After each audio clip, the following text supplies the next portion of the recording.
네, 2024년 7급 시험을 지난 토요일에 봤습니다. 그래서 그때 제가 사정이 있어서 지금 해설합니다. 자, 오늘 볼 내용은 그냥 문항 해설만 하도록 하고요. 뭐 구체적인 뭐 문항 분석, 우리가 이제 국어 시험을 주로 보기 때문에 어쨌든 이 영상을 보실 분들은 대부분 다 국어 시험이기 때문에 문항의 뭐 배점이라든가 이런 것은 따로 분석하진 않고요. 문항 내용들이 어쨌든 우리가 국어 시험에 또 충분히 나올 내용들로 구성되어 있기 때문에 그 내용들을 공부하는 차원에서 보도록 하겠습니다. 자, 첫 번째 문제 풀 수 있겠죠? 그죠? 조선시대 교육기관 중 관학이 아닌 것은 그래서 관학하면 중앙에 있는 성균관과 학당, 그 다음에 지방에 있는 향교 이렇게 3세트가 고려시대부터 이어지는 관학의 세트였고 조선시대에 나타나는 사학의 대표적인 형태 서원의 발달 봤잖아요. 그래서 답은 서원. 이거는 거의 뭐 읽자마자 바로 답이 나오는 문제니까 이런 문제에 시간 쓰면 안 되겠고 가드너의 다중지능 이론에 대한 설명으로 옳지 않은 것은 골라라 했습니다. 가드너는 이름 그 자체에서 다중지능이라고 했던 것처럼 지능은 어떤 단일한 개념이 아니고 다양한 종류의 상호 독립적인 지능들로 구성되어 있다고 했기 때문에 단일한 특성을 지닌다. 그러면은 다중지능에서 말하는 뭐 논리수학 지능이라든가 언어 지능이랑 음악 지능, 체육 지능이 다 똑같은 특성을 가진다고 설명하는 것은 아니겠죠? 그래서 옳지 않고 따라서 답은 1번인데 혹시나도 이제 2번이도 답이 되지 않냐고 물을 수도 있을 것 같아요. 그런데 이제 이거는 다중지능 이론을 우리가 보통 스턴버그 이론하고 구분하기 위해서 가드너의 다중지능 이론은 혹은 앞에서 나왔던 여러 가지 내용은 여러 가지 지능들이 상호 독립적으로 존재한다. 이렇게 얘기하고 있어요. 여러 가지 지능들이 여러 종류의 지능들이 각기 상호 독립적으로 그러니까 음악 지능이 높다고 해서 수리 지능이 높지는 않다는 말을 얘기하는 것이고요. 하지만 이렇게 우리가 상호 작용한다는 말은 독립적으로 존재하는 것이 어떻게 할 수 있다? 서로 함께 어떤 작용을 할 수 있다는 얘기죠. 그래서 우리 반 내에서도 A 학생하고 B 학생은 독립적인 존재잖아. 하지만 이들이 서로 상호작용하면서 어떤 공동의 어떤 일을 해낼 수 있죠. 따라서 예를 들면 음악 지능을 가진 학생, 음악 지능도 높고 언어 지능도 높으면 그런 애들은 뭘 잘할 수 있겠어? 노래 가사를 잘 쓸 수 있겠죠. 근데 음악 지능은 높지 않고 언어 지능만 높아. 그러면 얘는 노래 가사보다는 그냥 어떤 일반적인 글을 잘 쓰겠죠. 이런 식으로 우리가 다중지능은 지능 프로파일을 나타내잖아요. 이걸 통해서 사람들마다 다른 아주 수만 가지의 지능 프로파일이 나올 수 있는데 이런 걸 통해서 여러 가지 지능들이 상호작용하면서 어떤 하나의 어떤 업무, 과제의 수행이라든가 문제 해결을 할 수 있다는 점이기 때문에 상호 독립적으로 존재한다는 말과 상호 작용적으로 작동한다는 말은 서로 모순되는 말은 아니기 때문에 우리가 기존의 스턴버그하고 워낙 구분하기 위해서 스턴버그에서는 그 세 가지 요소가 따로 독립되어 있는 게 아니고 서로 연관되어 있는 개념이다라고 하는 것을 얘기하고 가드너의 다중지능에서 얘기한 이런 지능의 종류들은 상호 독립적이라는 말을 강조하다 보니까 혹시라도 2번도 틀린 것이 아니냐고 물을 수 있는데 상호 독립적으로 존재하면서도 여러 지능들이 어떻게 할 수 있다? 상호 작용할 수 있다는 점 요거는 하나 짚고 해서 공부하시면 좋겠습니다. 여기 밑에 있는 것처럼 언어지능은 뭐에 대한 거? 언어를 잘 이해하고 활용할 수 있는 능력이기 때문에 단어나 소리에 대해서 민감한 것과 관련이 될 수 있겠고요. 논리수학적 지능은 논리적인 사고, 수리적인 사고에 더 잘 이해하고 그걸 잘 구분하고 잘 활용할 수 있는 능력이 되기 때문에 마찬가지 맞는 내용이 되겠죠. 옳지 않은 것은 1번이 되겠다. 3번 문제 교육행정이론에서 인간관계론에 관한 관점으로 해당하지 않는 거 그랬습니다. 뭐 이것도 너무 기본적인 수준 아닌가요? 인간관계론에서는 인간은 어떤 존재라고 해요?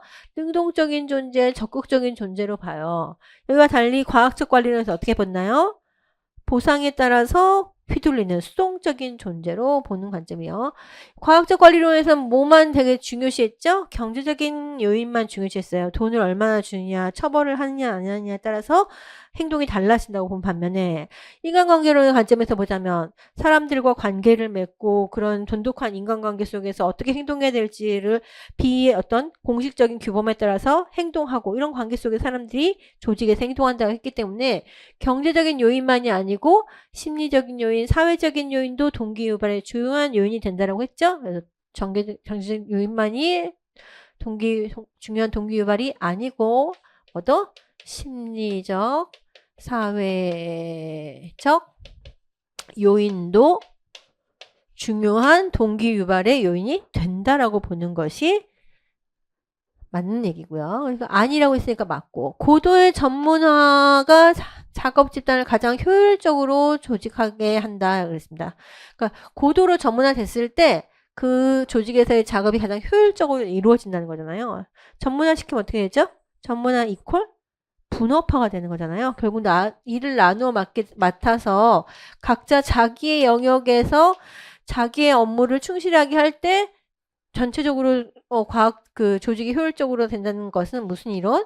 과학적 관리론의 관점이고 오히려 인간관계론에서는 사람들이 이 심리적인 사회적인 요인, 심리사회적인 요인에 의해서 동기부여를 받는다는 것은 사람들 사이의 인간관계라든가 상호 협력을 통해서 사람들이 뭔가 만족감을 추구한다는 거죠. 그래서 이런 것이 조직을 더 효율적으로 돌아가게 만들 수도 있다고 보는 겁니다. 그래서 그 예를 들었잖아요. 무슨 호손이 아니고 그 공장에서 호손 공장에서 실험 맞나? 레슬리스 버그 뭐 있잖아요. 그 메이오와 레슬리스 버그의 그 호손 공장에서 실험해서 보면 사람들이 자기 친한 사람들끼리 같이 모여서 자율적으로 팀을 구성해서 그 일을 하게 했을 때 더 생산성이 높아졌다 그러잖아요.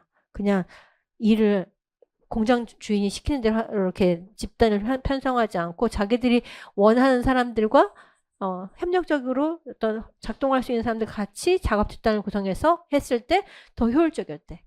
그 속에서 협력을 할 때. 그래서 이것은 인간관계론이 아니고 과학적 관리론의 관점이죠. 생산 수준은 개인의 능력에 의해서만 결정되는 것이 아니고 뭐 그보다 더 중요한 건 뭐다? 비공식 조직의 사회적 규범에 의해서 영향을 더 많이 받는다.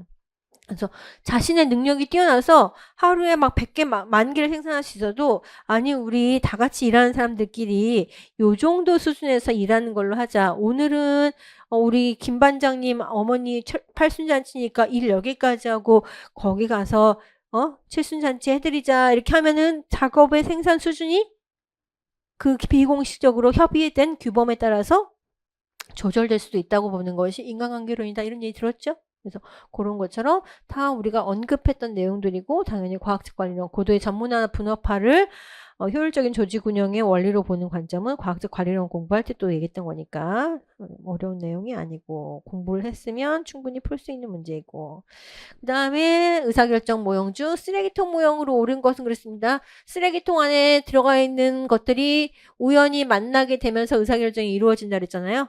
그때 들어가는 요소가 뭐라고 했습니까? 문제와 해결책과 참여자와 선택의 기회가 우연적으로 결합될 때 의사결정이 이루어진다. 그래서 문제와 해결책이 논리적으로 맞지 않더라도 이것이 이 시기에 결정되는 게 아닌데도 참여자로서 어떤 사람이 반드시 참여해야 되는 사람이 없을 때도 선택이 이루어질 수 있다라고 보는 관점. 그래서 우연적인 그 요소들 다 맞는 것이고 그래서 옳은 것이고요. 답은 1번이 되겠고 기존의 정책이나 결정을 점진적으로 수정해 가면서 기존에 이미 들어간 것도 고려하고 이전에서 조금 더 나은 결정을 추구하는 그런 모형을 뭐라고 했죠?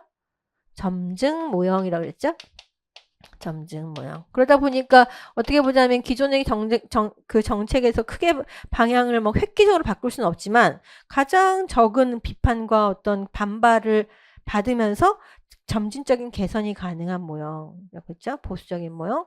그다음에 현실적인 한계를 고려하기 때문에 어떤 한계인지 뭐 명시되어 있지는 않지만 어쨌든 인간이 완벽한 의사결정 을 위한 모든 정보를 알 수 없고 또 모든 정보를 합리적으로 판단할 수 없는 그런 인지적인 한계, 비용적인 한계 등이 존재하기 때문에 인간 뭘 추구한다? 좀 더 만족스러운 대안을 추구한다. 여기 보면 약간 약간 더 만족스러운 이라고 했기 때문에 조금 애매모호한 측면이 있지만 어쨌든 만족이란 게 키워드가 있기 때문에 만족 모형 정도로 우리가 설명하는 개념으로 볼 수 있습니다. 그다음에 의사결정의 전제로, 의사결정의 기본 전제로서 인간은 뭐 할 수 있다? 전능하다. 전지전능. 모든 정보를 알 수 있고 모든 정보를 합리적으로 판단할 수 있다라고 하는, 인간은 완전히 최고의 합리적인 존재라고 하는 전능성을 강조하는 모형. 무슨 모형? 합리 모형에 대한 설명이 되겠죠. 따라서 분명히 다른 모형, 쓰레기통 모형 아니고 이것만 쓰레기통 모형이니까 답은 논란 없이 1번 되겠죠. 그다음에 5번 보겠습니다. 다음과 같은 교육과정 어렵습니다. 내용 보니까 교과냐, 경험이냐, 학문이냐, 인간이냐 물었습니다. 내용 보니까 밑에서부터 보면 대표학자 브루너 바로 나오죠. 학문 중심 교육과정 나오는데 맞나? 내적 동기 강조한대요. 그렇죠. 뭐 그런 당연한 얘기고. 그다음에 직관적인 사고를 중시한다. 이거부터 볼까요? 국가 경쟁력을 위해서 수학, 과학 분야의 어떤 가르쳐줄 필요를 좀 더 강조하는 입장. 우리가 이제 본질주의하고도 연결되는 것인데, 스푸트니코 막 이런 얘기 엄청 많이 했잖아요. 막 우주선 쌓아올리는데 우리 뭐 하고 있냐? 큰일 났다. 애들을 똑똑하게 가르쳐야지. 수학, 과학 중심으로 기초 본질 교과 강조하자. 이런 흐름과 연결되고, 그런 관점에서 교육과정을 가르치다 보니까 학생들에게 지식을 가르친대. 지식에 있어서 핵심인 지식의 구조, 개념과 원리를 가르쳐야 된다라고 하는 것을 얘기하는 것이고, 하지만 그걸 결과물로서 가르치는 것이 아니고 지식을 발견할 수 있는 능력, 사고할 수 있는 능력을 중심으로 가르치자 해서 학문 중심 교육과정 하고요. 학문 중심 교육과정에서는 무슨 학습을 강조해요? 발견학습 강조하죠. 발견학습은 우리가 흔히 얘기하는 탐구 수업의 형태, 내지는 지식을 탐구하는 어떤 과정과 같은 방식으로 학생들이 교실에서 활동할 것을 기대하는 수업이죠. 그런 과정에서 학생들은 뭐 합니까? 어떤 문제를 인식하고, 그 다음에 뭐 합니까? 가설을 설정하죠. 그 다음에 가설을 검증하고, 그걸 통해서 다양한 사례에 적용해 보면서 결국 일반화된 결론에 도달하게 되는 이런 과정을 거치는 것이 일반적이라고 봅니다. 이때 가설을 세운다라고 하는 것은 실제로 존재하게 된 학생들이 인식하게 된 문제로부터 이 문제는 어떤 원인과 결과가 있어서 이렇게 되었을 것 같아. 이 문제 해결하면 어떻게 하면 될 것 같아. 결국 문제를 구성하고 있는 여러 요소들 간의 관계를 파악하는 인식, 사고, 플러스 이전까지 이러한 문제와 관련된 여러 가지 다른 사람들의 주장이라든가 어떤 학설이라든가 지식이 있었겠죠. 그런 것들을 체계적으로 따지는 사고 모두를 필요로 합니다. 즉 가설을 세울 때는 뭐도 필요해? 바로 문제의 원인을 우리가 경험하는 어떤 그 데이터를 중심으로 해서 직관하는 사고도 필요하고요. 플러스 다양한 개념이라든가 원리들을 체계적으로 따지는 논리적 사고도 함께 통합됐을 때 가장 적절한 가설이 도출될 수가 있죠. 그래서 어떻게 보자면 직관적 사고를 바탕으로 하는 통찰적인 요소가 포함된다? 포함되지 않는다? 포함된다. 만약에 직관적인 사고가 없으면 이전에 이미 발견된 것들의 논리적 관계만 따져서 가설이 만들어진다 그러면 새로운 가설을 만들 수가 없어요. 하지만 기존에 존재하던 개념과 원리들을 따져서 체계적으로 도출되는 그런 논리적인 사고에다가 다른 사람들은 이 문제의 발생 원인에 대해서 주목하지 않았지만 내가 보기에는 이런 요소가 중요하다고 생각해 라고 생각하고 이 요소와 다른 요소들 간의 관계를 한 번에 파악하는 통찰을 통한 직관을 가질 때 새로운 가설이 도입될 수도 있거든요. 그래서 그런 점에서 가설을 설정해서 직관적인 사고와 논리적인 사고가 모두 필요한데 그 중에서 직관적인 사고도 중시했다는 내용. 선생님 이런 거 처음 봤는데요? 아니요. 기출문제에 있습니다. 그래서 여러분들이 우리가 기본 이론서, 기본서 볼 때는 뭐 어딘가 들어있어. 하지만 이제 그거 다 일일이 말할 수 없기 때문에 브로드하게 크게 사실은 여기 내용 중에서도 한 두세 가지 정도 보면 이미 답은 나왔지만 디테일한 측면까지 공부를 해야 나중에 또 이런 문제를 변형시켜서 나오는 문제도 대비할 수 있기 때문에 그런 것을 디테일하게 공부하시려면 기출을 꼼꼼하게 보셔야 되는 거예요. 어쨌든 그런 내용들이 들어갔고 내용상 답을 찾는 거는 어렵지 않죠. 매우 쉽게 학문조신 교육과정 찾을 수 있습니다. 본질주의 교육사상에 대한 설명으로 옳지 않은 것은 마찬가지 우리 본질주의, 진보주의, 항존주의, 재건주의 네 가지 비교하는 거 알고 있죠? 진보주의 교육을 비판하면서 등장한 것 맞는 얘기죠. 본질주의 하면 항존주의와 함께 진보주의 교육 비판하면서 등장했고요. 교육의 목표는 뭘 보는 거예요? 본질을 전수하는 거. 이 본질이 뭐라고 보니까 인류가 쌓아놓은 어떤 핵심적인 지식과 문화적인 가치를 가진 그런 유산을 전수하는 것이라고 보는 관점. 핵심적이고 본질적인 문화유산의 전수 혹은 그런 어떤 핵심적인 지식과 가치의 전수 이런 것들을 교육의 목표로 보는 것이고요. 그런 관점에서 교사는 그런 것을 이미 알고 있는 선행자이죠. 따라서 학습자, 교사는 그런 지식과 가치에 대해서 권위를 가지고 있는 사람이기 때문에 이런 권위에 따라서 이것을 엄격한 어떤 훈육의 방식으로 교사 중심의 교육 방법 혹은 훈육을 강조하는 방식으로 가르치는 것. 아무리 힘들고 어렵더라도 견디고 교사의 지도에 따르고 반복하고 연습하고 이런 식으로 가르치는 것을 강조하는 사상이 본질주의 사상이라고 했어요. 대표학자로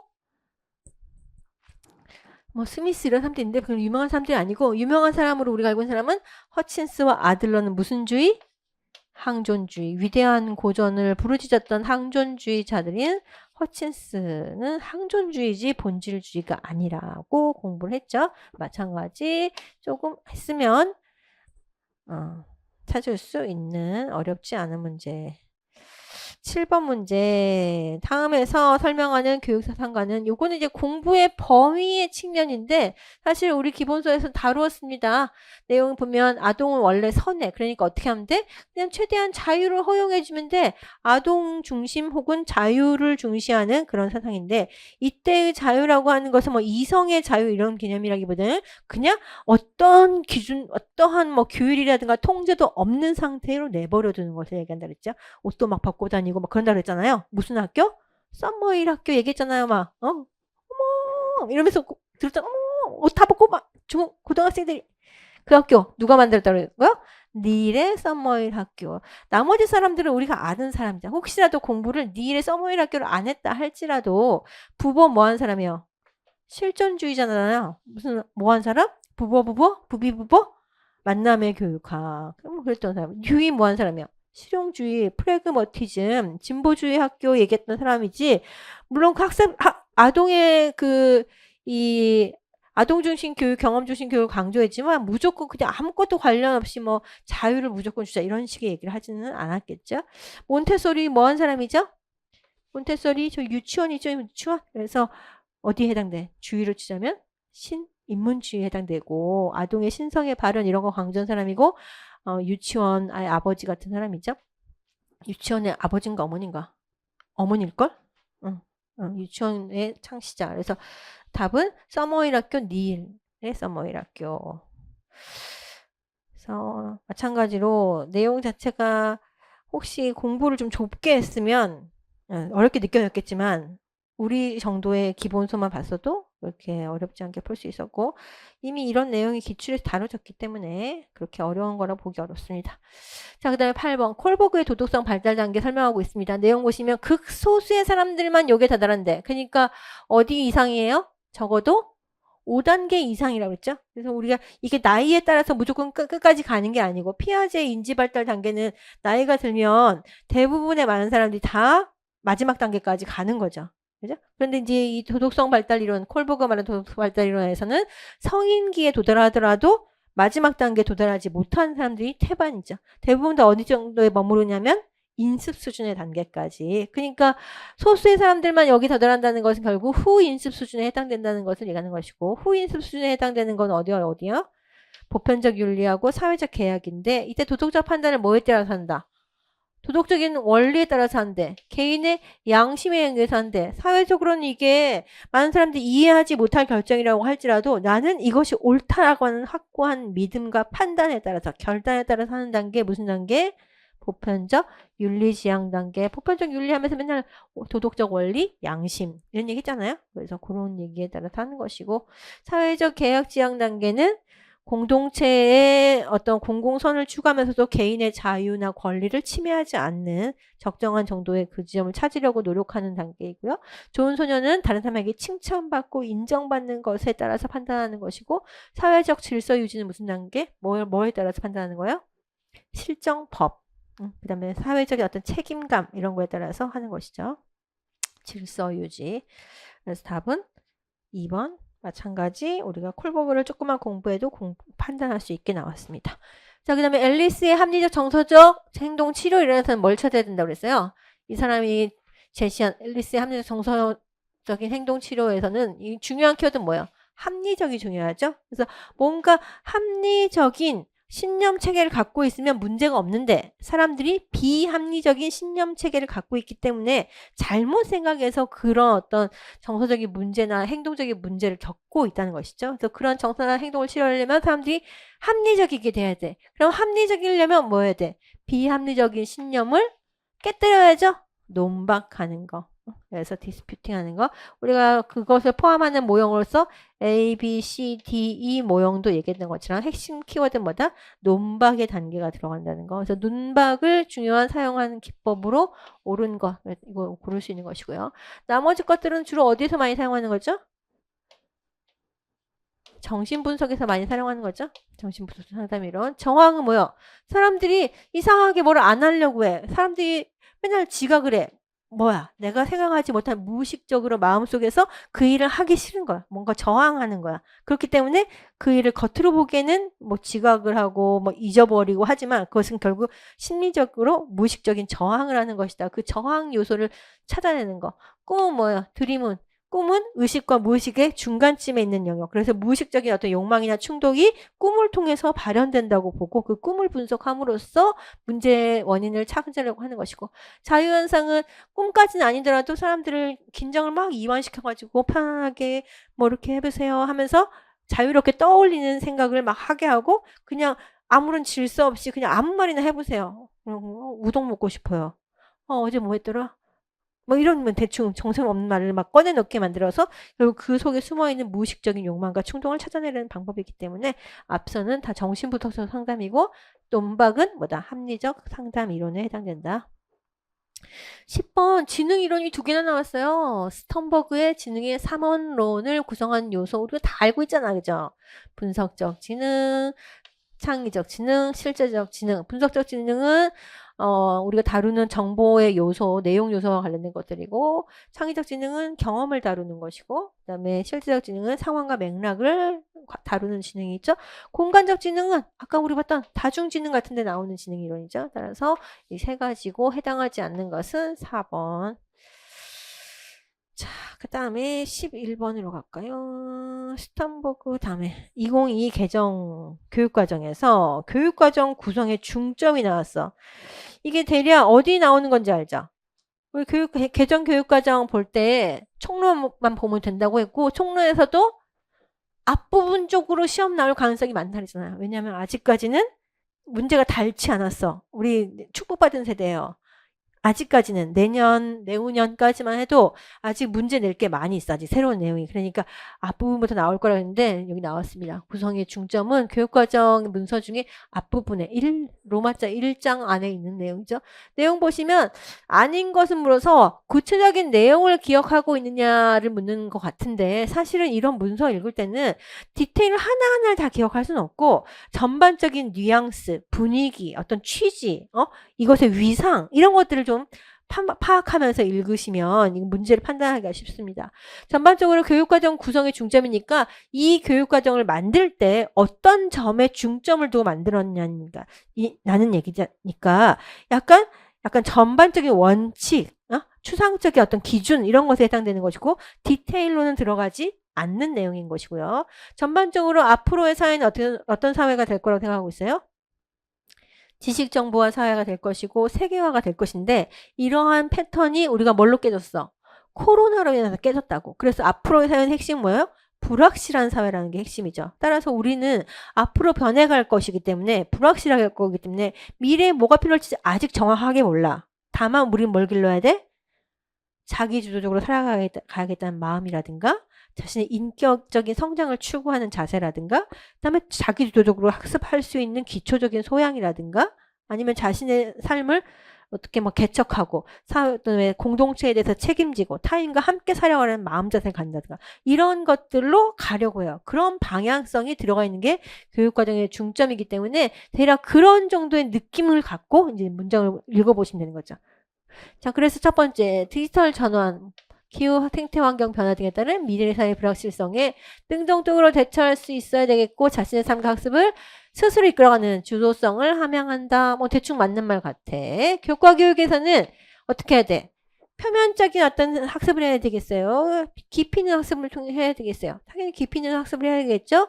역량을 함양해야지. 어떤 능력을 길러야지. 그죠? 역량 중심 교육과정.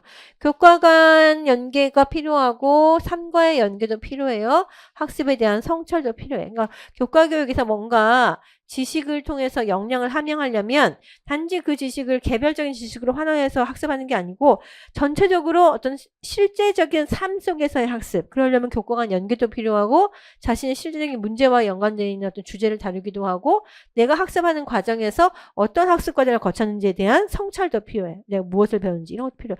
전반적으로 약간 구성주의적이네. 약간 느낌상 비슷한데 괜찮을 것 같아. 그 다음에 3번. 국가 직무 능력 표준을 활용해서 산업사회가 필요로 하는 역량과 직무 능력을 함양한다. 국가 직무 능력 표준은 뭐예요? 국가 직무 능력.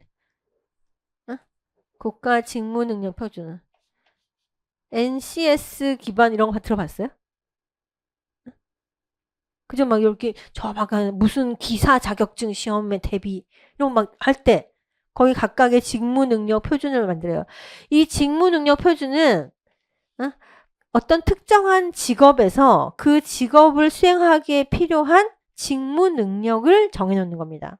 예를 들면 무슨 선반 수리공이라고 하면 그 선반 수리공이라는 직업에서 그 일을 하기 위해서 필요한 능력이 어떤 요소들인지 가장 기본적으로는 뭐 숫자나 기호를 이해할 수 있는 것부터 시작해가지고 관련된 개념이라든가 관련된 능력이 각각의 직무별로 돼 있기 때문에 이러한 직무 능력 표준은 어디에 주로 많이 활용되냐면 직업교육에 활용됩니다. 직업교육의 내용을 정하는데 그런데 우리나라 학교 중에는 직업교육도 있지만 일반 교육도 있어요. 특히 우리가 얘기하고 있는 뭐예요? 2022 개정교육과정은 초등학교부터 고등학교까지의 교육과정이에요. 직업교육만을 목적으로 하는 교육은 주로 어디에서 주로 많이 이어지냐면 고등학교에 가서야. 그 중에서도 어떤 학교? 특성화고와 같은 데서 주로 집중적으로 이루어집니다. 특성화교 및 우리나라의 특성화고 및 산업시험 맞춤형 고등학교 있죠? 그런 학교들의 교육과정을 설계할 때 바로 이와 같은 국가 직무 능력 표준을 활용해서 학생들이 각각의 자기가 선택하는 진로에 맞는 기초 역량과 직무 능력을 함양할 수 있도록 교육과정을 구성하는 것이지 이와 같이 초, 중, 등 교육과정 총론에서 교육과정 구성에 그것도 방향을 제시하는 중점을 제시하는 수준에서 이런 내용까지 나오지는 않는 것이라는 거죠. 그래서 이 각각의 무엇에 대한 것이냐, 이게 교육과정 총론에 나오는 특정한 그 단락의 제목인지 모르는 사람들도 있을 텐데 교육과정의 원문을 읽어보라고 했잖아.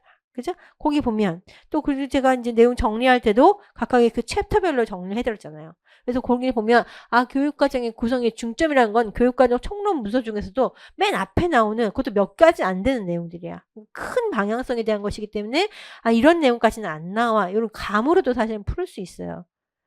응? 이걸 하나하나 다 외우라는 게 아니고 어쨌든 그런 내용이고 어쨌든 뭐 그게 감이 안 오면 일단은 외워보는 거지. 외워본 다음에 감이 생길 수도 있어.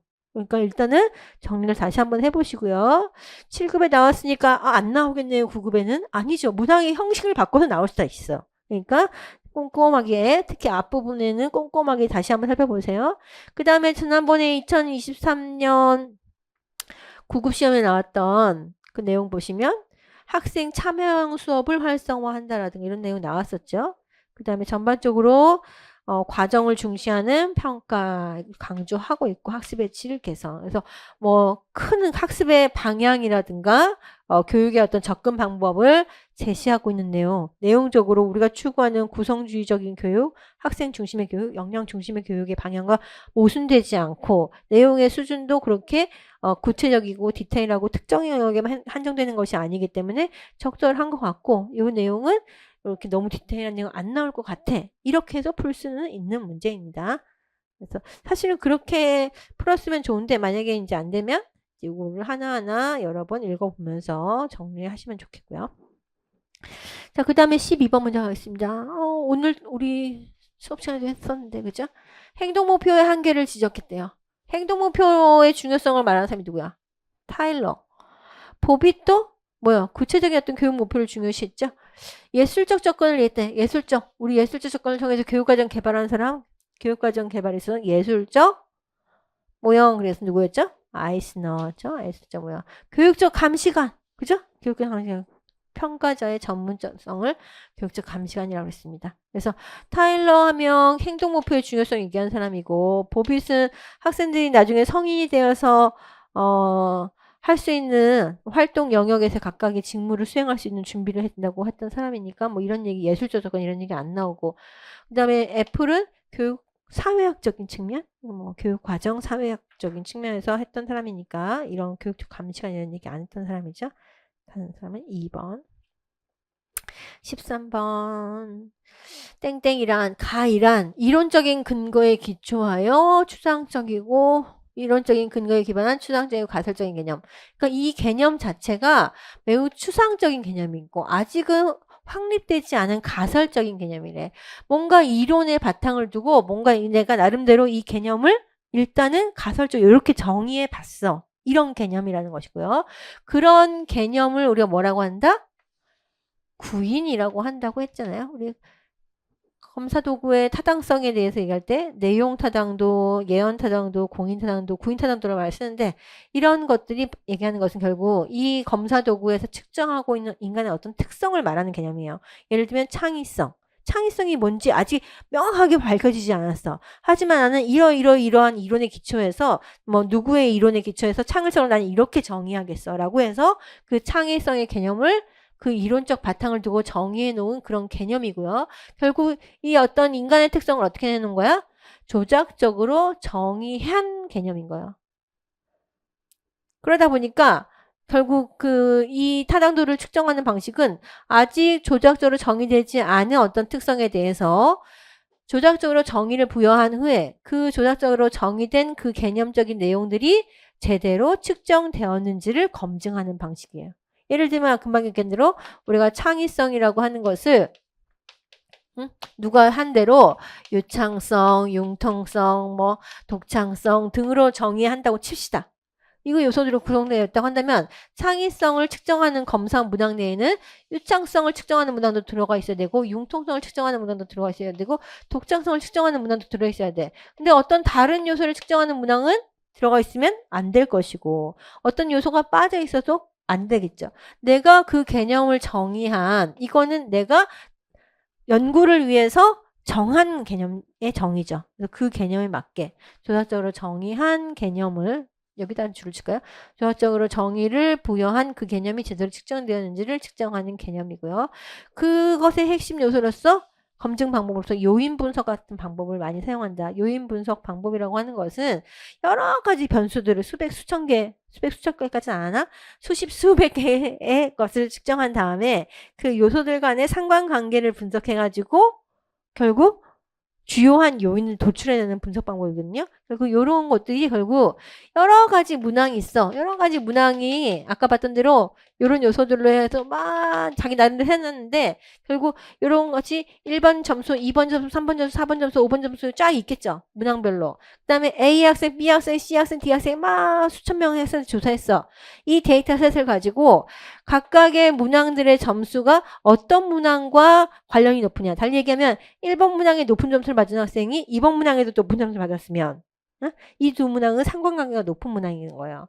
이 1번, 2번 문항이 어떤 점수든 간에 3번은 그냥 스테이블한 점수가 그러니까 별 관계가 없었다는 거라. 그러면 그 상관관계가 떨어지는 거야. 그래서 상관성이 높은 문항들을 이렇게 도출을 해요. 그래서 요 문항들은 같이 움직이는 거다. 상관성이 높기 때문에 친구 따라 강남 가듯이 1번, 2번 문항 점수가 같이 움직이는 점수라고 해요. 그러면 결국 이 상관성이 높은 문항은 하나의 팩터, 하나의 요인에 의해서 같이 움직이는 거예요. 그럼 이것을 요인 1번으로 도출하고 또 다른 또 관련성이 높은 것을 요인 2번으로 도출했어. 그러면 결국 이런 분석을 통해서 요것이 내가 원래 유창성을 검사하려고 1번부터 10번까지 했는데 1번부터 10번 문항 중에서 1, 2, 5, 6번만 같이 움직여. 그럼 요 1, 2, 5, 6번만 같은 요인에 의해서 움직이는 거라는 거예요. 나머지 3, 4, 7, 8, 9번은 다른 요인에 의해서 움직이는 거야. 그럼 요인 검증 결과, 분석 결과 다른 문항들은 빼고 이런 문항들만 구인 분석이, 구인 타당도가 높은 문항들로 선출되어서 문항을 추리는 거야. 마찬가지로 이렇게 했더니 내가 생각지 않았던 15번 문항이 사실은 요거랑 같이 움직이고 있어. 그럼 요거는 위치를 옮겨야 되는 거야. 그런 식으로 어쨌든 여러 가지 요인 분석 방법, 내용은 몰라도 우리가 공부는 했을 거예요. 구인 타당도 할 때. 내용 타당도는 분석할 때 뭘 이용하죠? 교육 목표에 이원 분류표를 활용하죠. 교육 내용의 교과 내용을 얼마나 충실히 잘 반영하고 있는가, 내지는 교과의 목표에 중요한 목표들을 잘 평가하고 있는가 등을 분석하는 것이고요. 예언 타당도는 뭘 아는 거죠? 우리가 나중에 기대되는 어떤 행동 특성이 나중에 나타나기를 기대하는 행동 특성이 이 시험을 통해서 미리 예언되는가. 결국 기대되는 행동과 이 시험 결과 사이에 상관성이 얼마나 높은가요? 우리가 파악하는 것이고, 공인은 뭐예요? 컨커런트 동시에입니다. 그러니까 둘 이상의 시험을 동시에 실시한 다음에 다른 시험들과의 어떤 상관성을 따지는 거죠. 보통은 이제 이미 확립되어 있는 검사, 이미 신뢰를 받고 있는 검사 점수와 새롭게 개발된 검사 점수 사이에 상관성이 높은지를 따지는 것이고 공인받는 것이다. 때문에 여기 나오는 이런 개념들과는 관련이 없죠. 어쨌든 내용 보시다시피 어떤 이론을 바탕으로 만들어진 가설적인 개념에 기초해서 검사 도구를 개발하고 그렇게 어떻게 우리가 정의한 그 개념이 얼마나 제대로 측정되고 있는지를 검증하는 방식, 요인 분석에 의해서 평가하는 이런 타당도 개념은 구인 타당도, 구인. construct. 다루긴 다뤘죠? 공부를 덜 해서 헷갈렸으면 어쩔 수 없어. 어쨌든 다 기본서 내용이 다 나와 있는 내용이죠. 자, 그 다음에 14번. AD 모형이 다 분석에 해당하지 않는 것은 분석 단계, A 단계에서 뭐 하는 겁니까? 뭔가 수업을 설계하기 전에 알아둬야 될 것들을 분석하는 단계죠. 요구해야 돼요? 요구 분석? 그죠? 뭘 해결해야 될지 알아야 되겠죠? 학습자 특성 알아야 되겠죠? 우리가 가르칠 직무나 과제 알아야 되겠죠? 학습 프로그램 효과 분석. 뭐야? 프로그램을 다 한 다음에 이게 효과가 있는가 없는가를 분석하는 거래. 그런 거 미리 A 단계에서 하나요? 아니죠. 이거는 어디 단계에서 하는 거야? 프로그램 효과를 분석한다는 것은 결국 달리 얘기하면 평가한다는 거잖아요. 평가. 어디에서 해야 돼? 2단계에서 해야지. AD에서 마지막 단계. 여기 요구 분석, 학습자 분석, 직무 분석 플러스 무슨 분석? 환경 분석, 상황과 맥락에 대한 분석 이런 것들이 주로 이제 A 단계에서 이루어지는 거죠. 그래서 학습이 이루어지는 상황에서 뭐 시설, 자재, 뭐 인력, 뭐 제도 이런 것들을 분석하는 단계. 여기까지가 A 단계에서 하는 얘기다. 15번 학생들은 수동적인 존재가 아니고 능동적이고 주체성을 가진 존재래요. 그래서 학교가 전달하고자 하는 이데올로기를 맹목적으로 수용하지 않는데 기본적으로 학교는 뭐 하는 곳이라는 거예요? 어떤 이데올로기를 전달하는 장소래요. 응? 어떤 신념과 가치, 태도, 세계관을 전달하고 있어 학교는. 근데 여기에 그냥 따라간다고 보게 되면 우리가 보통 보는 윌리스 볼스와 긴티스, 브루디에, 번스타인 등의 교육사회와 이론에서 이거를 그냥 전달하고 있는 이론을 맹목적으로 수용한다라고 보는 관점은 어떤 교육사회야? 구교육사회에서도 갈등론적 관점에 해당되겠죠. 그죠? 하지만 여기서는 어떻게 봐요? 능동성과 주체성을 가진 존재이기 때문에 이것을 수용하지 않는데요. 그럼 무슨 이론? 부교육 사회학에서는 인간을 수동적인 존재로 보지만 수동적인 존재가 아닌 능동성을 가진 존재니까 신교육 사회학이에요. 그죠? 신교육 사회학에서도 특히나도 뭐 신교육 사회학은 갈등론적 관점을 공유한다고 했으니까 학교는 이렇게 학생들에게 뭔가 막 기존의 질서를 따르라고 너희들은 이 기존의 불평등에 반항하면 안 된다고 막 이데올로기를 전파하지만 주로는 주류 집단의 이데올로기를 전파하고 수용하게 하지만 학생들은 그걸 무조건 따라가지 않고 거기에 어떻게 한다? 뭘 한대? 뭘 하냐? 노동계급의 학생들의 어떤 행동을 보면 알 수 있는데 노동계급은 자기들을 사나이라고 부르면서 반학교 문화를 형성한대요. 달리 얘기하면 기존의 질서에 어떻게 하는 거야? 저항하는 거죠. 그래서 이런 연구를 한 사람 누가? 그래서 윌리스의 저항 이론 하면서 우리가 신교육 사회학에서 기존의 질서에 어떻게 한다? 저항한다. 저항의 방식. 저항의 방식으로서 학생들은 기존의 질서의 불합리성을 간파하고 반학교 문화를 형성하지만 나름 한계도 있다는 얘기 했던 것이고요. 볼스와 긴티스의 이론이라든가 브루디에의 이런 문화 재생산론은 재생산이 어떻게 이루어지는가에 대한 이론으로서 구교육 사회학에서 갈등론적 관점으로 우리가 공부했던 내용이죠. 그리고 얘네들은 자체는 어떻게 학교가 학생들에게 이러한 이데올로기를 전파하는가 내지는 어떻게 이렇게 기존 질서에 순응하게 만드는가라고 하는 과정을 좀 더 설명한 사람들이니까 이런 반학교 문화에 대한 얘기 하지 않고요. 번스타인 같은 경우에는 문화의 전달 양식에 있어서 우리가 얘기하는 교육과정의 구조를 분석한 거다. 그 다음에 언어를 분석하기 때문에 교육의 내용, 학교에서 다루는 교육의 내용을 분석했기 때문에 신교육 사회학에 포함시키지만 어쨌든 학교 내부의 일을 자세하게 분석했기 때문에 아니면 언어 얘기를 하면서 상호작용 이런 얘기를 하기 때문에 교육 과정이 어떻게 영향을 미치는가를 분석하기 때문에 신교육 사회학에 포함시키지만 어쨌든 이 사람도 마찬가지로 반학교 문화 이런 얘기는 하지 않았어. 반학교 문화는 계속 우리가 여러 가지 설명을 하면서 노동계급의 학생이 막 쉬는 시간에 나가갖고 자기네들끼리 막 껌 씹고 막 이렇게 하면서 논다. 근데 왜 그렇게 하냐? 어차피 공부 열심히 해봤자 나는 우리 집이 못 살기 때문에 대학 갈 수 없어 라고 생각해서 그냥 사는 것이고 오히려 또 자기들이 생각하기에는 우리 아버지처럼 사는 거 노동자처럼 사는 게 멋있다고 생각하기 때문에 그렇다라고 생각했죠. 그래서 이들이 얘기하는 사나이들의 문화 이것을 반학교 문화를 형성하면서 나름의 능동성과 주체성을 가진 존재로서 기존 질서에 저항하는 방식으로 자기들이 그렇게 선택했다라고 보는 관점 윌리스의 저항이론 공부했습니다. 자, 그 다음에 16번. 교육평등화가 그 예시가 바르게 짝지어진 것으로 그랬네요. 요거 뭐 간단하지. 교육기회의 허용적 평등이라고 하면 교육의 기회를 가로막는 각종의 차별을 철폐하는 것이고요. 교육기회의 보장적 평등이라고 하면 각종의 취약을 가로막는 어떤 장벽, 장애물을 제거하는 것이고요. 교육 조건의 평등이라고 하면 교사의 교육과정 등의 학교 간의 격차를 해소하는 것이라고 했죠.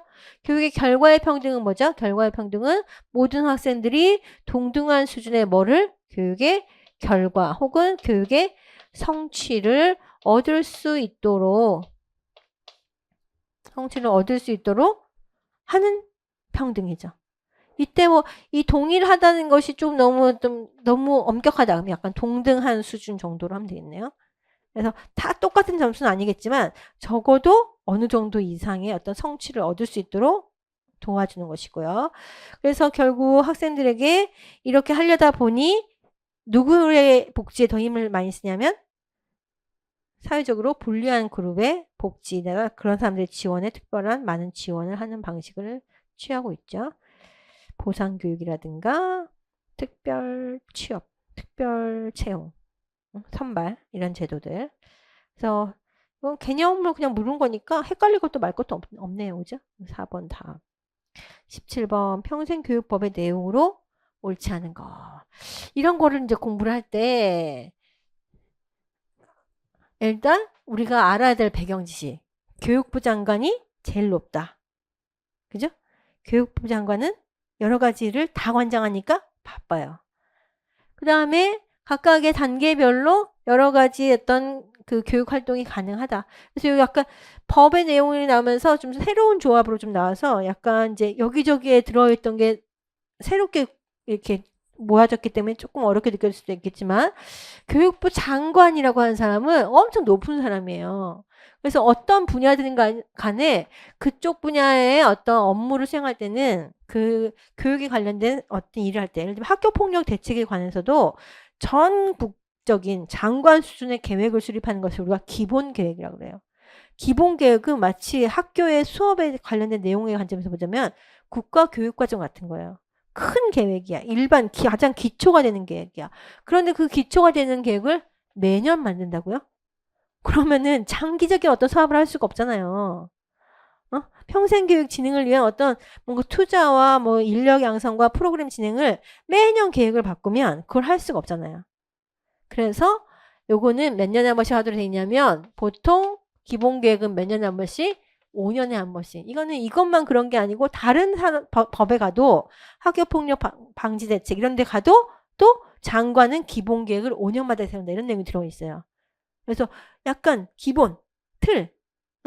이거 이 법 자체를 몰라도 장관은 기본계획을 세우는데 이거는 적어도 5년마다. 우리 뭐 되게 중대한 어떤 걸 할 때는 적어도 한 5년에 한 번씩 정도 해주는 거죠.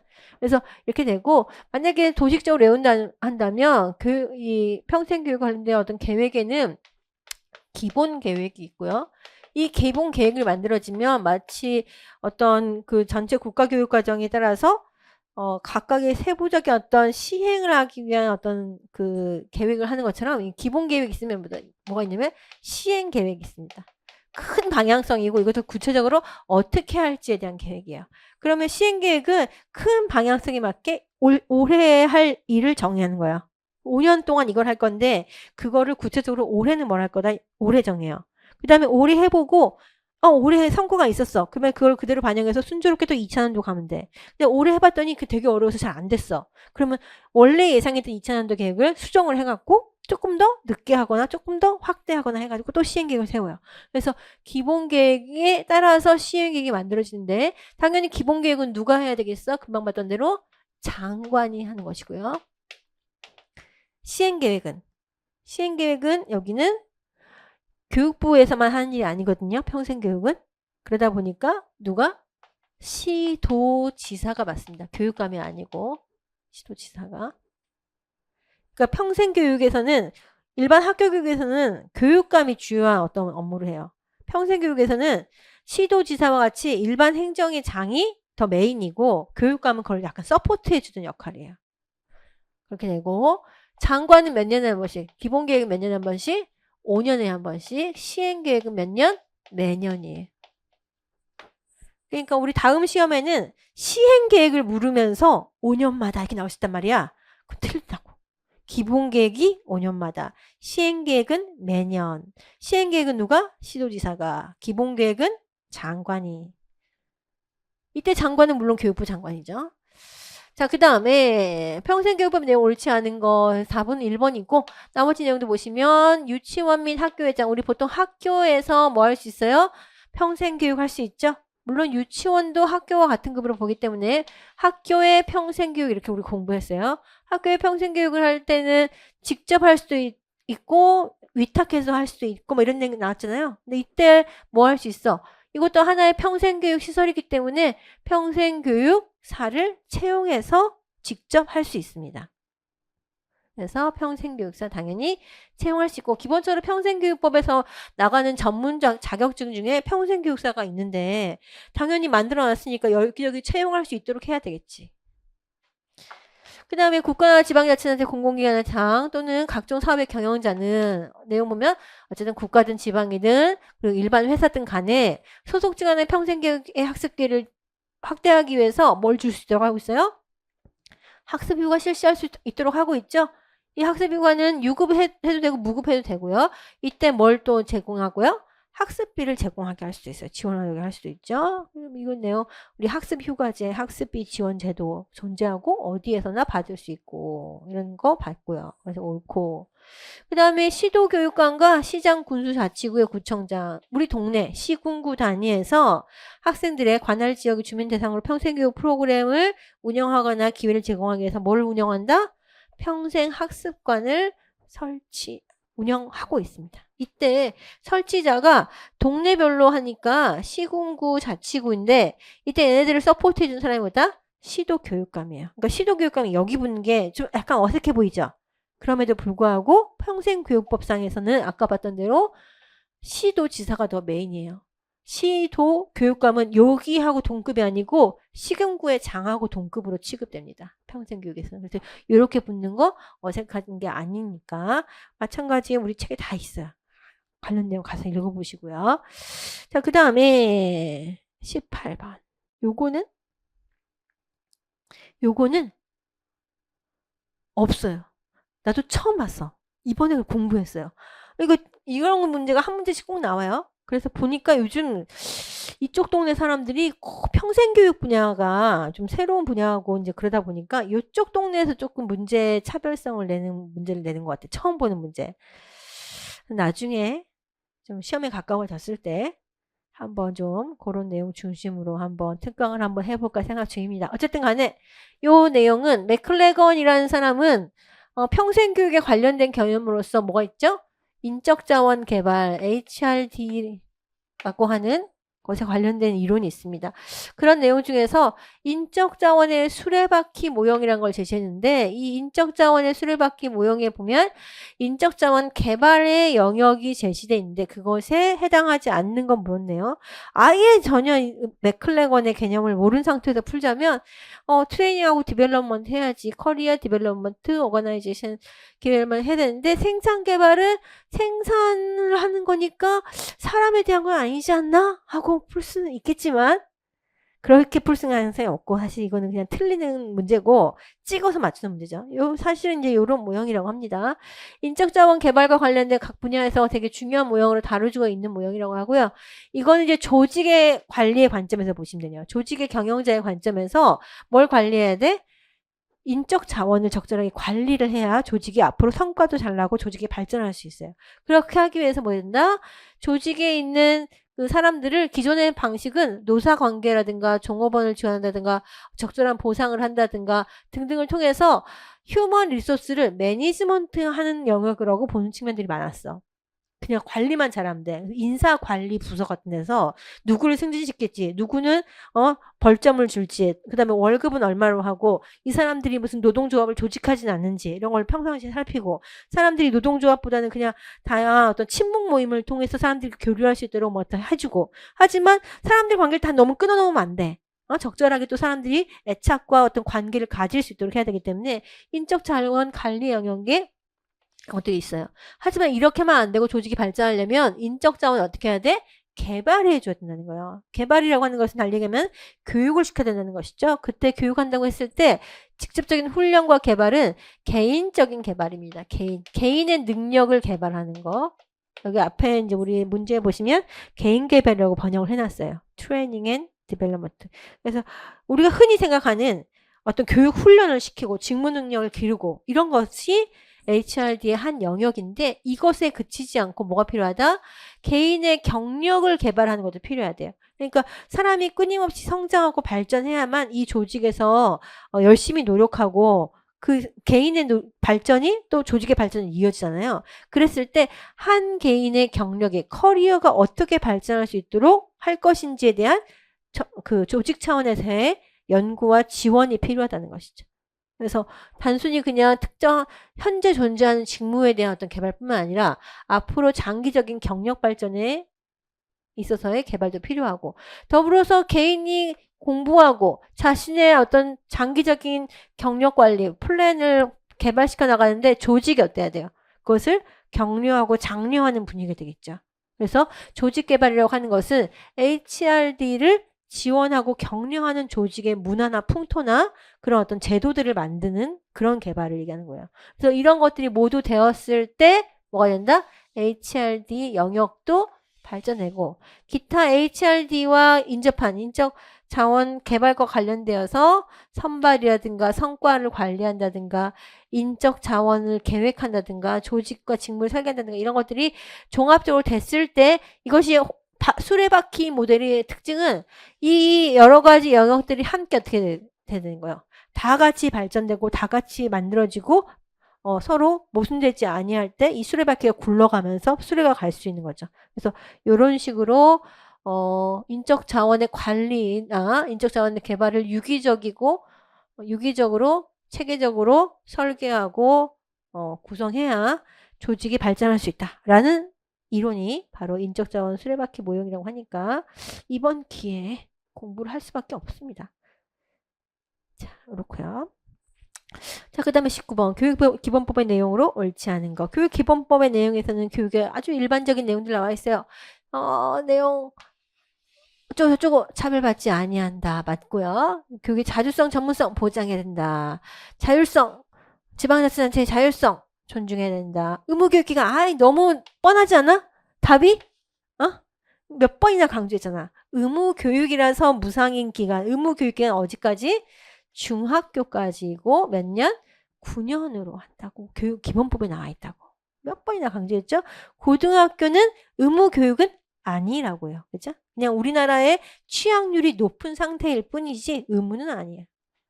그래서 의무교육이 아니기 때문에 학교폭력 중대하게 저질렀을 때 퇴학시킬 수 있는 학교는 고등학교. 중학생은 안 돼. 거기서도 봤잖아. 의무교육은 어디까지? 중학생까지.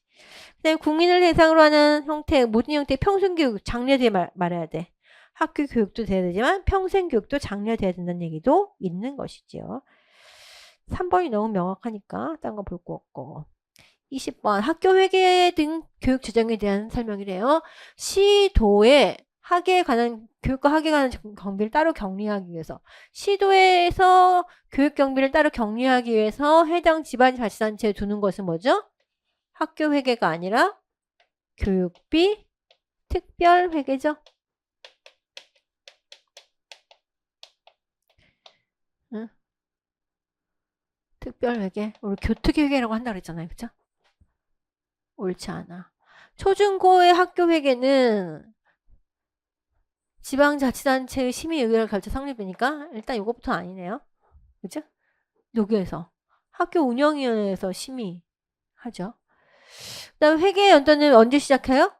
매년 3월 1일에 학교의 그 학년도의 출발과 맞춘다 그랬잖아요. 그래서 3월 1일부터 2월 말에 끝난다 그랬고요. 학교 회계는 국가 어쩌고저쩌고 뭐 길어. 그러면 길 때는 빨리 4번부터 먼저 읽어. 응? 보면 의무교육에 종사하는 교원의 보수. 의무교육에 들어가는 경비는 우리 의무교육의 원칙이 뭐였어? 무상이야. 무상이라고 하면 누가 돈을 낸다는 거예요? 학부모는 내지 않는다는 거죠. 누가 내? 국가나 지방자치단체가 내죠. 학부모가 내면 무상이 아니죠. 그래서 의무교육에 종사하는 교원의 보수나 그 밖에 관련된 경비는 국가나 지방자치단체가 낸대.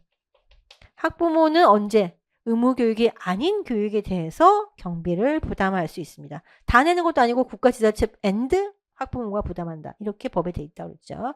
마찬가지 언급됐던 부분이고. 그럼 다 틀렸고 요거만 맞았네? 다시 보면 일반 회계, 특별 회계, 전입금, 학교 운영에서 심의하면 학부모가 부담할 수도 있고 발전기금, 전입금, 보조금, 지원금, 사용료, 수수료, 이월금, 무판일, 급여 수입. 맞네. 어디서 뭐 국채 이런 거 없죠? 지방세, 교육세 바로 받는 거 아니죠? 그러니까 다 맞죠? 그래서 답은 옳은 거 3번. 그래서 여기 나온 내용은 사실은 기출로 되었던 선지를 다 조합을 좀 바꿔서 나온 것이니까 특히 어려운 건 없고. 승진제도. 요 파트는 사실 최근에 기출된 바가 거의 없었던 파트라서 저는 기본서 만들 때 뺄까 말까 하다가 넣어놨거든요. 근데 그 내용 그대로 나왔어요. 이런 이제 공무원을 승진시킬 때는 기본적으로 우리는 옛날 제도는 연공 중심 제도였어. 근데 이러다 보니까 사람들이 날짜만 채우잖아요. 뭘 고려할 필요가 있어요? 얼마나 일을 많이 잘했는가를 고려할 필요가 있어. 따라서 연공과 실적을 절충하는 것은 당연한 설명이겠죠? 상식적으로 이해가 돼. 경력평정이라고 하는 것은 이런 승진을 결정할 때 이 사람이 이제 승진을 하기 위해서 갖춰야 되는 요건들을 분야별로 나누는 거예요. 내용 분위기 보는 것처럼 경력 평정, 근무 성적 평정이 들어가는 것이고 그 외에 교육 성적 평정이 들어가는구나 알 수 있는 것이고요. 이때 그 경력은 이제 연차가 1년이 됐나 안 됐나 이런 걸 따지는 거잖아요. 이거 언제 한 번씩 할까요? 1호봉, 2호봉 이거 몇 년에 한 번씩 따죠? 1년에 한 번씩 따지잖아요. 언제? 매 학년도 종료일을 기준으로 하여 정기적으로 경력 평정을 합니다. 학교는 혹은 교육 이 공무원 쪽은 전반적으로 모든 가장 메인이 학교 중심으로 돌아가기 때문에 학년도 기준으로 해서 이렇게 돌아가고 있는 것이고요. 교사의 근무 성적 평정은 매 학기 종료일이 아니고 따라서 이것도 뭐 해야 된다? 매 학년도의 종료일을 기준으로 요거랑 맞춰야지. 요게 학년도인데 요거는 학기별로 좀 맞지 않고요. 매 학년도의 종료를 기준으로 해서 동료 교사의 다면 평가 결과를 합산한 결과 이렇게 말하면 교사의 근무 성적을 평정하는데 동료 교사들이 다면 평정한 것만 평가한다는 거잖아요. 아니라는 것이죠. 요거 플러스 누가 하겠어? 교장이나 교감의 근무 성적 평정 플러스 너무 이렇게만 하니까 교장 교감이 다 휘두르는 거 아니냐 해가지고 교직 사회가 이렇게 위계적인 사회는 아니지 않느냐. 그리고 실제로 어떻게 가르치는지는 교사들 스스로가 알거나 아니면 동료 교사 정도가 잘 알기 때문에 그런 평가를 포함할 필요가 있고 다른 일반 회사에서도 점차로 이런 다면 평가 시스템을 도입하고는 있지만 다면 평가만으로 근무 성적을 평정하는 회사는 거의 없죠. 여기다 공무원이잖아. 당연한 거 아닌가? 그래서 결국 뭐가 빠져 있어? 여기도 빠져 있어요. 그래서 요거는 옳지 않은 문장이 되는 것이고요.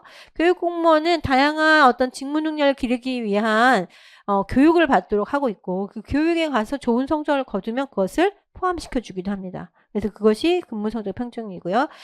교육 성적 평정이고 교육 성적 평정 안에는 자격 연수 성적이 있고요. 그다음에 직무 연수 성적이 있어요. 자격 연수는 교사들 같은 경우에는 특정한 자격을 따는 데 들어가는 그 연수가 있죠. 응? 필요한 자격을 딸 때. 그다음에 직무는 그냥 직무를 할 때 들어가는 연수가 있어. 연수의 종류 안에 자격 연수와 직무 연수, 특별 연수 세 가지로 나누기도 한다 그랬잖아요. 그래서 그런 연수의 성적을 포함시키는데 이 둘은 어떻게 합니까? 일정한 비율로 가중치를 적용한 후에 합산을 합니다. 그래서 요거는 여러분들 기본서에서 저기 교육행정에 실제 가보면 그 다음 임용제도 안에 승진 파트가 있어요. 그 승진 파트에 다 들어있어요. 그래서 그거 한번 다시 보시고 이 문제들도 마찬가지 7급에만 나오나요? 아니 이것도 9급에 충분히 나올 수 있거든요. 그러니까 이렇게 꼼꼼하게 보셔야 이런 문제를 딱 맞아가지고 남들보다 하나 탁 더 맞아서 이제 합격이 되는 거야. 그러니까 이렇게 까다로운 문제까지 공부를 해야 되기 때문에 우리가 공부 기간을 조금 오래 가질수록 안정적인 합격이 가능한 거죠. 공부 기간이 짧으면 뭐 어쩌다가 아다리가 잘 맞으면 합격하기도 하지만 또 잘 안 맞을 수가 있잖아요. 우리가 운빨이 안 맞으면 이제 오래 걸리는 거예요. 자, 22번 문제는 이것도 읽는 문제가 아니야. 이것도 교육감이 뭐 하는 사람인가를 아는 문제죠. 우리가 교육과 관련해서 중요한 행정적인 그 책임자로서 교육감이 있고 교육부 장관이 있잖아. 교육부 장관은 어떤 교육기관을 관리한다 그랬어요? 교육부 장관은 고등교육, 평생교육. 그래서 우리가 뭐 교육 제정할 때도 고등교육과 평생교육을 지원하는 고평회계가 새로 생겼다 그랬잖아. 그거 누가 관리해? 장관이 직접 관리한다 그랬잖아요. 그죠? 여기 이 교육감은 어떤 교육기관을 관리해요? 교육감은 시도 교육감한테 무슨 학교 설립하고 이럴 때 어떻게 해야 돼? 허가 받아야 되잖아요. 인가 받아야 되잖아요. 그런 것들을 관리 감독하는 역할이 누구한테 있어요? 시도 교육감한테 있다고요. 시도 교육감은 어디? 유초, 중고, 등학교. 우리가 얘기하는 그 초중등 교육법에 의한 학교는 누가 관리해요? 교육감이 하는 거예요. 교육감이. 그래서 결국 대학 등 고등교육의 진흥에 관한 사항은 누가 하는 거다? 교육부 장관이 하는 거기 때문에 관장사무에 해당하지 않는다라고 하는 겁니다. 학교나 그 교육기관의 설치, 이전, 폐지 교육감한테 하는 것이었죠. 그래서 뭐 특목고 같은 거 설치할 때 교육감 하고 만약에 필요한 경우 교육부 장관한테 동의를 받지만 어쨌든 그 인가 폐지 권한은 누구한테? 교육감한테. 그다음에 과학기술 교육의 진흥이나 평생교육이나 기타 뭐 이런 것의 진흥은 그냥 여기저기 아무데나 막 들어가는 뭐 장관에서 들어가고 교육감에서 들어가고 이런 것이죠. 어쨌든 교육의 어떤 고등교육은 뭐다? 대학 교육이다. 그렇기 때문에 누가 한다? 장관이 한다. 그래서 우리 평생교육 그 관련된 제도에서도 독학학위 같은 거 수여한 사람이 누구였어? 대학학위니까 장관이 주는 거다. 뭐 이런 식으로 그 둘 간에 급의 차이가 있다는 거 아시면 풀 수 있는 문제였고. 23번은 여러분, 우리나라 학교 다녀보셨나요? 거의 그런 거 아닌가요? 학급을 경영하는데, 학급을 경영해. 학교가 아니고, 여러분, 문제를 잘 읽으세요. 예? 그런 문제야.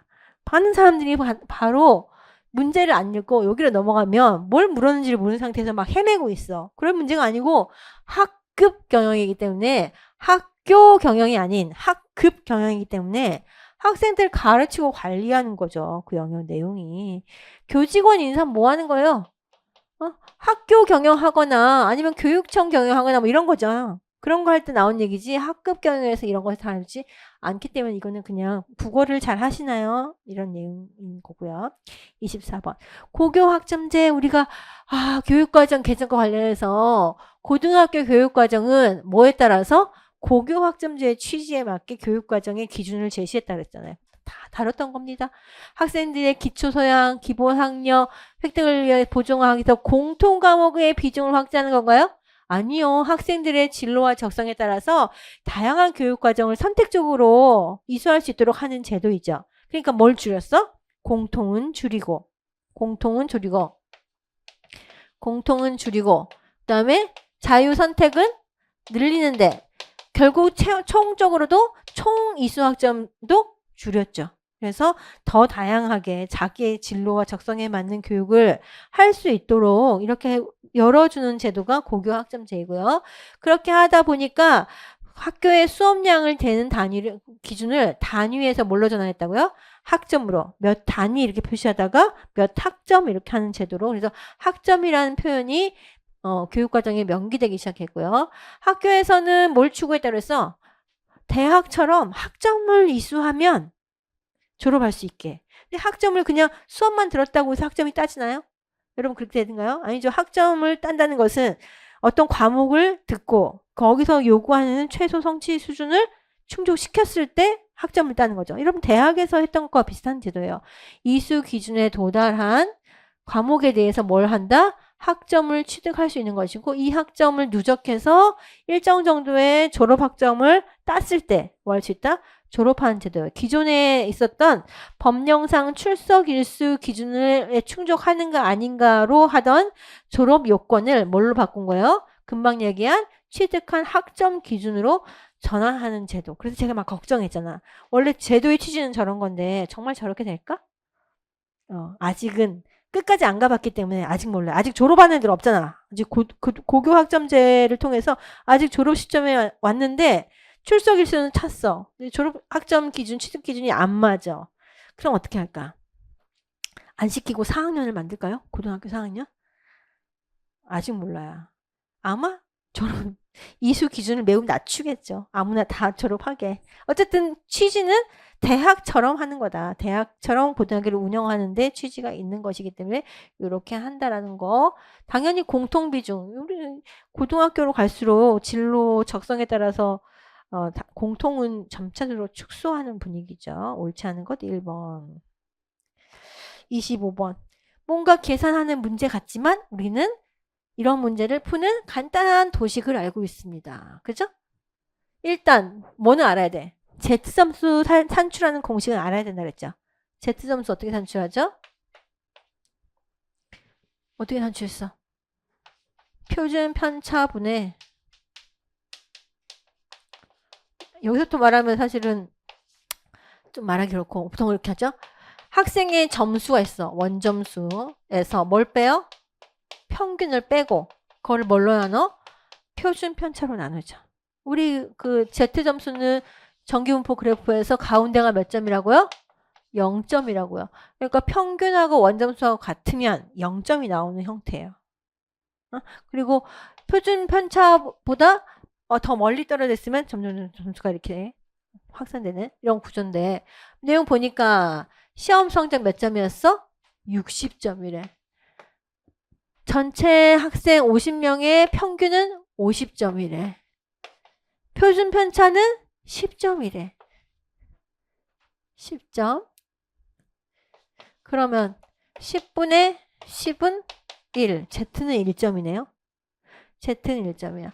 이때 철수의 수학 점수는 학교에서 8등이었고 동점자는 없을 때.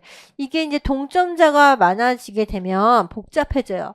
8등이었는지의 여부는 사실은 뭐 여기 문제를 푸는 데는 크게 활용될 필요는 없어요. 이런 상태에서 그러니까 결국 Z점수는 1점이야. Z점수는 1점은 뭐와 같으냐, 뭐와 같지 않느냐, 옳지 않은 걸 그랬으니까 맞는 거 3개, 맞지 않는 거 하나예요. 그죠? Z점수 1점은 뭐였어요? 우리 이거 공부했잖아. 이 표 외우라 그랬잖아. 표. 기억나요? 응? Z점수 0점, 마이너스 1점, 플러스 1점. 왼쪽을 외워도 오른쪽을 외워도 하나만 외우면 됩니다. Z점수 0점이면 T점수는 몇 점이죠? T점수는? 응? 어떻게 하는 거였어? 100점을 만들어야 돼. 가운데는 몇 점이어야 돼? 50점. 응? 그러면 50점, 여기는 60점. 10점 단위. T점수는. 그래서 여기 어떻게 하는 겁니까? T점수는 Z점수에다가 어떻게 10을 곱하고 그 다음에 가운데가 0점이 50점이니까 50점을 더하고 양수로 만들어주는 것이고 총 100점을 만들기 위해서 가운데 50점을 만드는 거. 그 다음에 요거는 외우자 그랬죠? 요거 가지 말고 그러니까 요거는 뭐야? 스테나인 점수 할 거예요. 스테나인 점수? 스테나인 점수는 사람들을 몇 단계로 나눴어요? 9단계로 나눴어요. 가운데가 몇 단계가 되는 거예요? 5단계가 되는 거야. 이때 스테나인 점수는 등급 점수기 때문에 구간으로 나눠주는데 그래서 딱 떨어지진 않지만 마이너스 1이면 몇 점수? 몇 구간? 3구간. 이쪽으로 가면 7구간. 근데 이거를 등급으로 표현하게 되면 등급은 높을수록 숫자가 작죠? 여기가 1등급이잖아. 제일 끝에가. 그러니까 여기가 3등급. 5등급은 당연히 5니까 똑같고 여기가 7등급이 되는 거야. 여러분은 학교에서 등급을 많이 받지만 스테나인 점수라고 쓰게 되면 거꾸로 점수는 제일 성적이 높은 애가 9구간 혹은 9 이렇게 씁니다. 그 다음에 100분위는 이게 기준 점수이긴 하지만 이렇게 딱 떨어지지가 않고 요 그래프 상에서 해당 점수에 해당하는 학생들의 비율이 얼마나 되는가. 내 점수 밑으로 깔린 애들의 비율이 몇 %냐로 표현해 준다 그랬어. 그래서 여기 Z점수 0점은 가운데에 있는 정규분포를 가정하기 때문에 가운데에 있는 점수이기 때문에 그 밑에 깔린 애가 몇 %? 50%이기 때문에 여기 잘 안 보이나요? 위로 올릴게요. 그냥 Z점수 0점일 때 100분위 점수는 뭐라고? 50이라고. 50%가 밑에 깔리니까. 그 다음에 요건 외우라 그랬잖아. 100분위 점수 1. Z점수 1일 때 100분위 점수는 얼마? 84. 84 위에 얼마가 남아요? 요게 84면 여기 나머지가 얼마야? 16이야. 그러면 여기로 했을 때 여기도 뭐야? 여기가 16이라고 그랬잖아요. 그러니까 여기가 얼마야? 마이너스 1이 16이라고. 그래서 요 섹션을 외우라 그랬잖아요. 요렇게 반대로 외워야 되고. 근데 왜 한번 이거 맨날 그려봐요. 심심할 때마다 이런 문제 나오면. 그러면 이제 여기서부터 이제 맞추기죠. Z점수 1점은 스테나인 점수는 1점은 7점. 100분위는 얼마? 84. 68 택도 없어. 잘못됐고. 금방 계산한 대로 Z점수는 1점이었고 T점수는 60점. 그러니까 답은 2번. 사실 뭐 다른 거 빼고 Z점수를 일단 계산할 수 있어야지. 이것부터 틀리면 그 다음인지 얘기가 안 되니까. 그래서 표준 원점수에서 평균 빼고 표준 편차로 나눠준다. 그래서 1점이다 나오고 그다음에 이제 요거 기억하고 있으면 풀 수 있는 문제. 100분위는 84. 84. 자, 그렇게 푸는 문제였습니다. 그래서 전반적으로 보면 처음 본 주제를 다루었던 문제가 있고 그 다음에 7급이다 보니까 아무래도 법이 조금 좀 자세하게 나와서 그런 이제 디테일한 측면들이 나오는 문제들을 좀 어려워하시는 부분들이 있습니다. 9급 시험에서도 한 문제 정도는 이런 수준의 법 문제가 나오거든요. 그러니까 법이 몇 개가 나오냐의 차이지 법 문제가 나왔을 때 그 수준이 현격하게 뭐 떨어지진 않아요. 9급 문제도. 여기는 뭐 법 관련 문제가 서너 문제 되니까 전반적으로 시험이 되게 어렵게 느껴지지만 여러분들 9급 시험에서는 한 개 정도는 이렇게 나오니까 관련된 내용 공부하셔야 되겠고 그 외에 뭐 이론적인 파트의 부분들의 내용들은 크게 어렵지는 않게 나왔던 것 같습니다. 그래서 그 정도 문제라서 어쨌든 기출됐던 것은 우리에게 또 하나의 바이블이 생겼으니까 공부 열심히 하시고요. 일단 9급 합격하시고 현직에 나가시면 7급도 한번 도전해 보시기를 기대합니다.